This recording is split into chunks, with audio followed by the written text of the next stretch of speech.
Hey, Bookish friends! I originally did clips for January, but I got a microphone just like a week or two ago, and so those clips would have had a quieter sound than this one because I edit on my phone and I haven't figured out how to change the sound to make it louder. So we're just gonna use the microphone. I'm going to talk about all the books I read in January. There were 12 of them, so I think I can remember everything. And let's just go ahead and get started. First book I finished was The Quiet Season by Mark Battles. I actually got this book for Christmas, so yay, getting books I got for Christmas read. This is set in the winter in a tiny town. The main character is a librarian in this small library that had kind of not been really patronized, and then this little boy comes and more people, and it was a great cozy read, perfect for the first week of January. There are 2 words in here that might see some redaction tape in the future, but yeah, overall cute, fun read.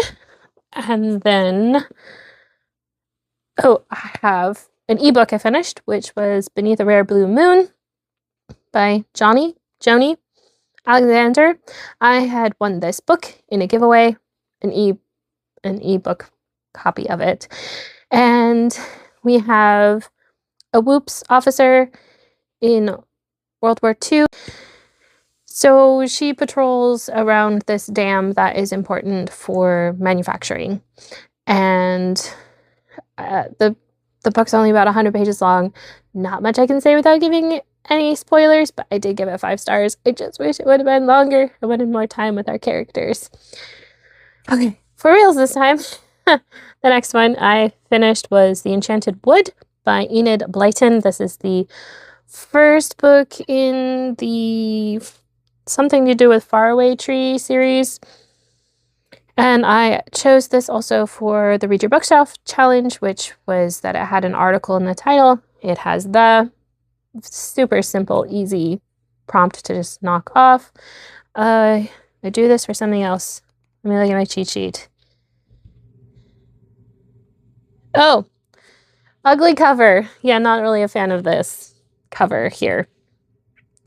I will say, I think if I had read this as a middle school, high schooler, I would have just really loved the whimsy and all of the different worlds that children end up visiting at the top of the faraway tree.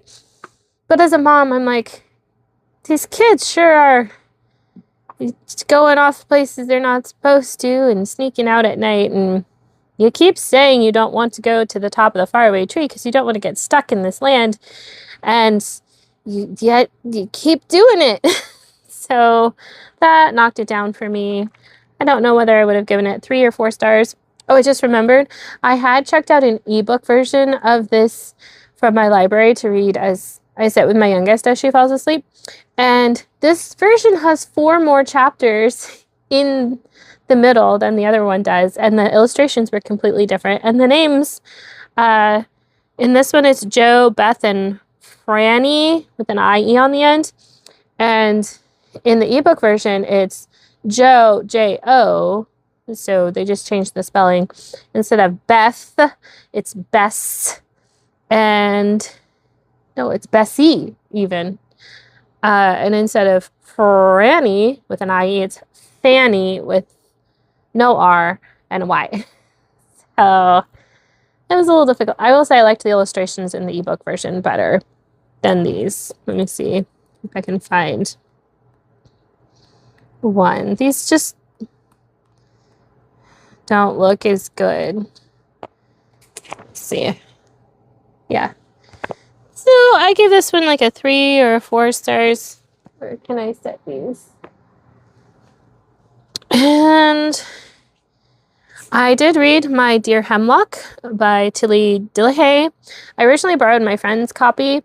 I returned that copy, and then it was in stock on Thrift Books and cheaper than on Amazon. So I just went ahead and bought my own. This one, and The Enchanted Wood are both on my 26 read and 2026 list. And I had also on this random color generator, gave me this charcoaly black color that's the background. So this book is like the screw tape letters, but reimagined for women. And should I say I enjoyed it? It was good at making you think and realize how you can be tempted by the enemy to take your focus off of God. And it was interesting to be reading this one while also reading A Shepherd Looks at Psalm 23, which is all about God as the shepherd, what it means to care for the sheep, how we are like sheep, and, focusing on God. So these made a really good pairing. And I think I gave both of these 5 stars. I definitely plan on rereading these sometime in the future, and I might read them together again, because I really like that. I will say, this book is gorgeous. Can't resist a pretty book. And the contents are excellent as well. Like this much better than the other book that I had read by this same author. And I did give you a little bit of A Shepherd Looks at Psalm 23. It has nice pastoral pictures sprinkled throughout. And like I said, Philip Keller just goes through Psalm 23 and giving context for all of the shepherd wording and how that goes deeper than we might think. I am a little disappointed. I went for the pretty copy, and the silver foiling is rubbing off after just one reading. So that's kind of disappointing, but the insides are still intact, and that's what really matters. I'm looking at my cheat sheet because I have 3 ebooks that I need to remember to get in here. I did read the introductory winter chapter and then the first 2 winter chapters of Seasons of a Mother's Heart. And it's been a little while since I've read them. So one of the chapters was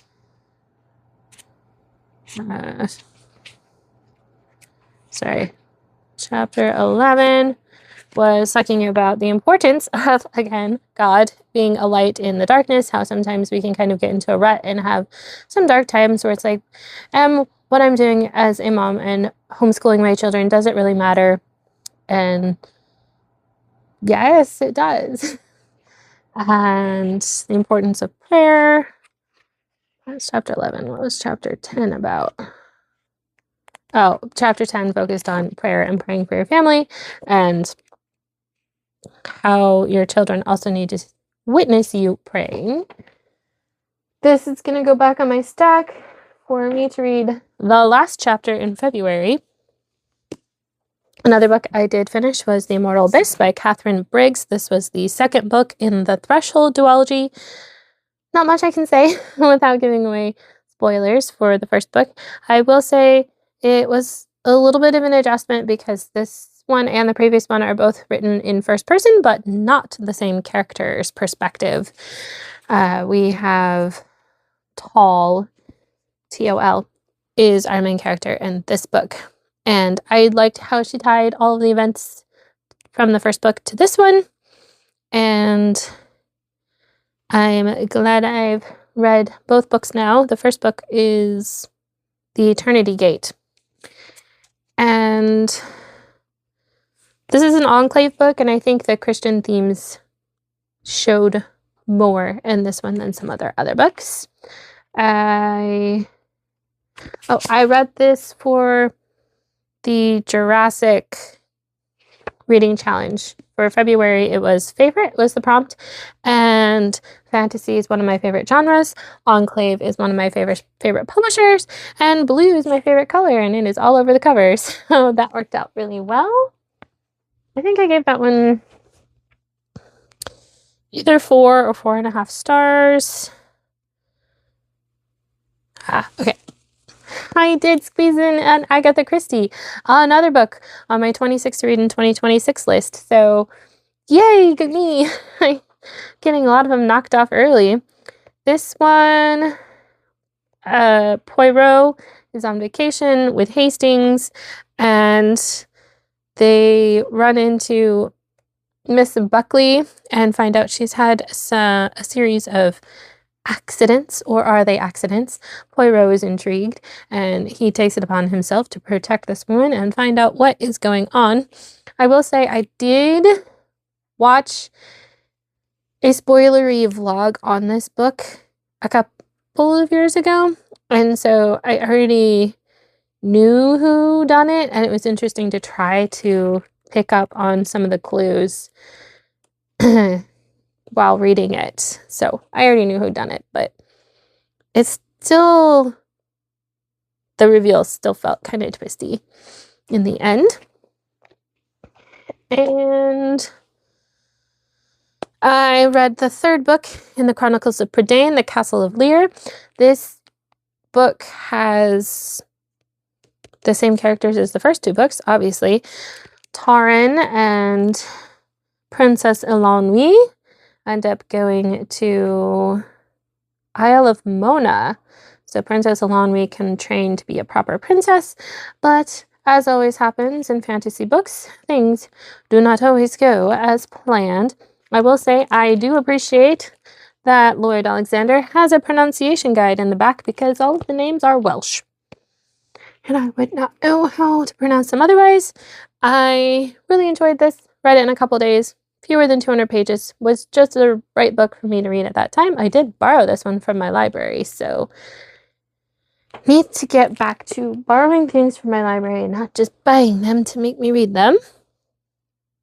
Then I did finish the January book for the Indie Book Club, and that was Between the Shadows by Grace Pringle. This is the first book in a series. We have Solnia. I don't know how to say her name. Why? Fantasy writers, why do we have to have the weird names? I don't understand. And then Ro. Solnia, her father's a weaver, and she helps out at his shop. She's one of the few people in her village who... Village? It's not a village. It's like a small city. Anyway, one of the few people who knows how to read. She loves spending time at the archives. I am like, I could just curl up in the archives and read. It took me a little while to get into this book. There's a big chunk, and then we get journal entries, and that's what really hooked me and kept me going through the rest of the book. I also really liked the world building in the second half of the book, and I'd like to read the next book when it's ready. This is why I don't like starting a series before they're finished, because it's hard to wait for the next one. Still, it took me a while to get into it, so I think I gave it 4.5 stars. And then my boys had to read the 21 Balloons for their literature course that we're doing with our co-op. And this is a classic by William Penn Dubois. And it's a classic, and it was a lot of fun. The premise of the story is this professor, he's tired of teaching arithmetic. He is a hobby balloonist, and he decides that he is going to design a balloon and stock it, and he's going to just let the winds take him for a whole year. He does not last a whole year, and some interesting things happen to him. It was a lot of fun. Pretty illustrations throughout. We really enjoyed it. And I finally read the 7th volume of the Unselected Journals of Emma M. Lyon. I only have one more left that's currently published. I really hope book 9 comes out this year, because I'll be sad when I am all caught up. This one takes place in 1884, and I decided to read this one this month because my book club's meeting on Friday, which I think is the day this video is going out. And well, most of us are reading Emma M. Lyon because the prompt is 3 or more objects on the cover, and we decided that anything that was not a human counted as an object, and these have flowers and leaves and other leaves, and so we're counting it. And I loaned the first volume to two sisters who work together so they can pass it back and forth. I loaned volume 2 to the friend who had brought volume 1 back in January. And then I had 2 friends who have already started the series, and one of them was reading volume 5, I believe, and the other one volume 6. I'm like, oh, I gotta read volume 7 so I can loan out this one next, because she's probably gonna want it in the next month or so. And this one was great. They're gradually getting longer, and I do not mind. And I took this with me when I had to take my daughter to the dentist to get a filling, and it was so hard not to laugh. So at the scenes I was reading, oh, it gets really good. She does not shy away from including hard things like dealing with grief and death, and also awkward things. And she's not afraid to put Emma into some funny predicaments. And the last book that I finished in January was Redeeming Neal Kirkpatrick by Chautona Havig. She rebranded and did a new cover and new title for this one. I think it was originally New Year's Revolutions. And this book was my reward for getting my January TBR read in January. So that really motivated me to get finished on time. And we do have the characters Neal and Wendy.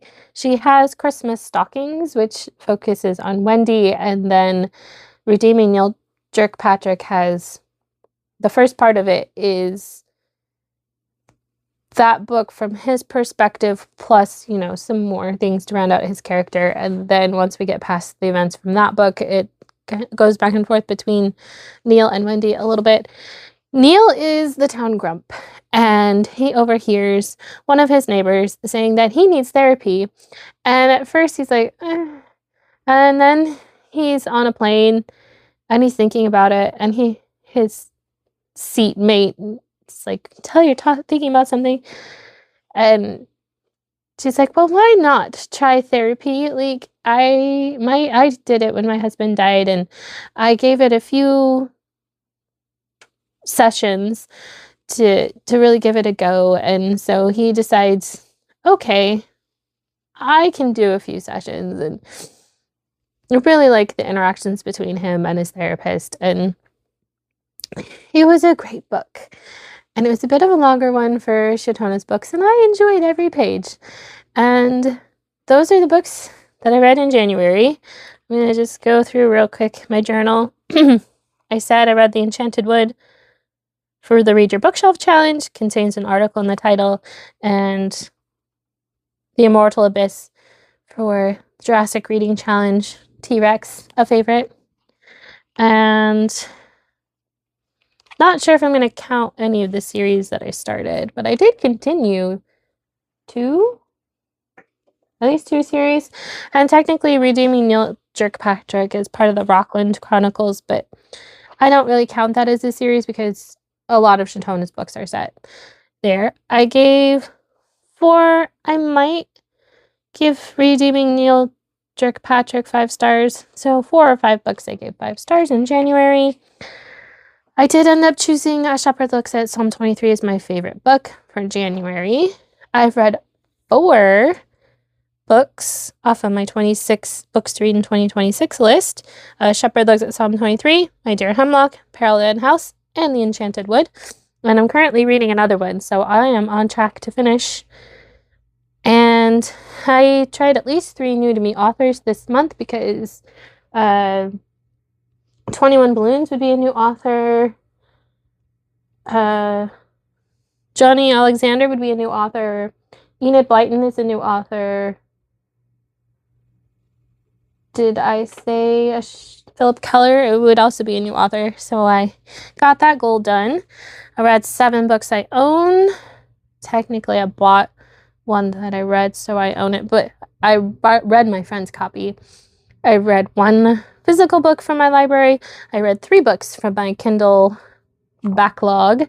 And I've read 2 books recommended by a friend because a friend of mine did recommend the Chronicles of Prydain series. So I'm counting each book.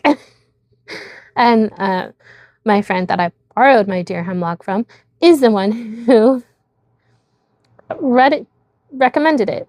And I did read all the books on my January TBR and one of the books from my February TBR.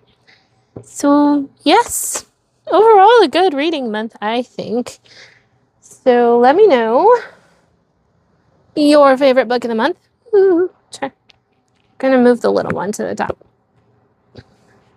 So yeah, let me know your favorite book of the month. And until next time, happy reading.